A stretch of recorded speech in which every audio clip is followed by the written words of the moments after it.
जो गॉड अपनी वाइफ के मरने पे ऐसे कॉमन मैन की तरह रोता हो, वो गॉड कैसे हो सकता है?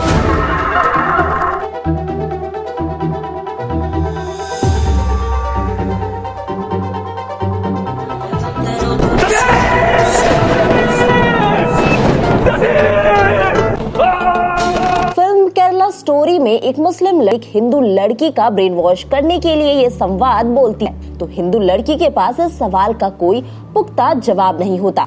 वो मान लेती है कि उसके भगवान सच में कमजोर हैं, जो अपनी पत्नी के मरने पर रोते हैं।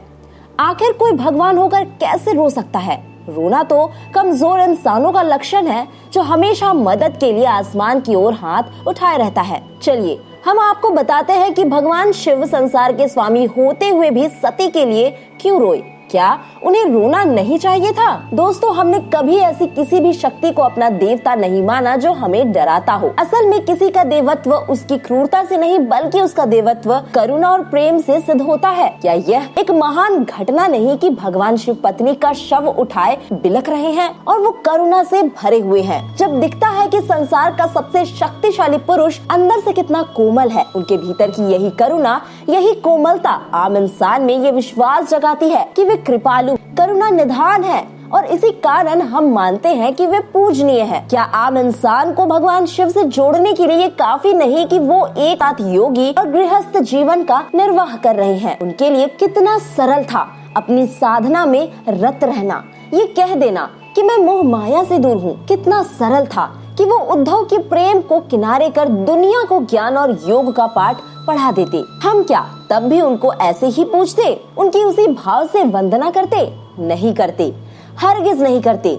रोना किसी की कमजोरी नहीं, बल्कि ये दिखाता है कि आप अंदर से क्या है, आप में करुणा और प्रेम कितना है। और ऐसा केवल महादेव के साथ नहीं, अयोध्या की प्रजा राजकुमार भरत के साथ वन में उस महान योद्धा को वापस लाने गई थी, जिसने ताड़का और सुबाहु जैसे राक्षसों का वध किया था। पर जब प्रजा ने भरत से लिपट कर बिलखते राम को देखा, तो समस्त राज्यवासियों की आंखें तृप्त हो गई। राम की करुणा उनके रोम रोम में बस गई। वे राजा लाने गए थे, पर देवता लेकर लौटे, क्योंकि सिर्फ किसी के वध के उद्देश्य के लिए भगवान ने इस धरती पर जन्म नहीं लिया था। संसार को अगर वे केवल रावण वध के लिए याद होते, तो वे महायोद्धा राम होते। पर माता सीता के लिए बहाए गए अश्रु उन्हें मर्यादा पुरुषोत्तम राम बना गए। वे हमें इसी स्वरूप में अधिक प्रिय है। इसी तरह कृष्ण उस युग के नायक है, जब समाज में प्रपंच अपने चरम पर था। अपने युग के अधर्म को समाप्त करने के लिए कृष्ण अपने स्वभाव को कठोर बनाते हैं। वे किसी को क्षमा नहीं करते, सबको दंड देते हैं।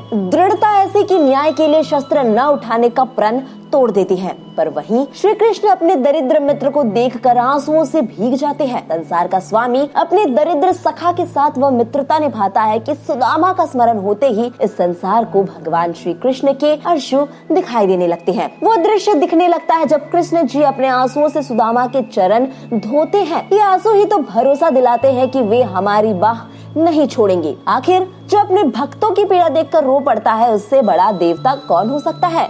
उससे अधिक हमारा फिक्रमंद कौन हो सकता है? इसका मतलब ये नहीं है कि शक्ति, साहस, सामर्थ्य का कोई मूल्य नहीं। मूल्य है भला संसार में उनसे अधिक शक्तिशाली कौन है, जिनका तीसरा नेत्र खुलते ही सब कुछ जल जाता हो? उन दो भाइयों से अधिक साहसी कौन है, जो अकेले ही समूचे राक्षसी साम्राज्य को समाप्त कर देने निकल पड़े थे और संसार के सबसे बलशाली योद्धा का अंत करके लौटे थे? उनसे अधिक सामर्थ्य किसमें है, जो संसार के तमाम श्रेष्ठ योद्धाओं के बीच निहत्थे खड़े होकर भी सारे अधर्मियों का अंत कर देते हैं? दोस्तों, शक्ति की आराधना के लिए हमें किसी अन्य प्रतीक को तलाशने की जरूरत नहीं है। ये भारत और लौकिक शक्तियों की संतानों का देश है। इस सभ्यता ने अतुलित बलशाली हिम शैलाभ देहधारियों को बार बार अवतरित होते देखा है। इसलिए शक्ति हमें डराती नहीं, हम इससे आगे बढ़कर करुणा को पूजते हैं, क्योंकि हर शक्तिशाली के आगे शीश झुका देना अज्ञानता है। जब शक्ति के केंद्र में करुणा हो, जगत कल्याण का भाव हो, तभी वह देवत्व के रूप में स्वीकार्य होती है। भगवान शिव के आंसू देवत्व की ओर से मानवता को दिया गया सर्वश्रेष्ठ ज्ञान है। तो दोस्तों, हमें उम्मीद है कि आप समझ गए होंगे कि आखिर भगवान शिव क्यों अपनी पत्नी के लिए आम आदमी की तरह रोए थे। अगली बार जब आपसे कोई ये सवाल करे, तो उसे ये वीडियो जरूर दिखा देना। हर हर महादेव।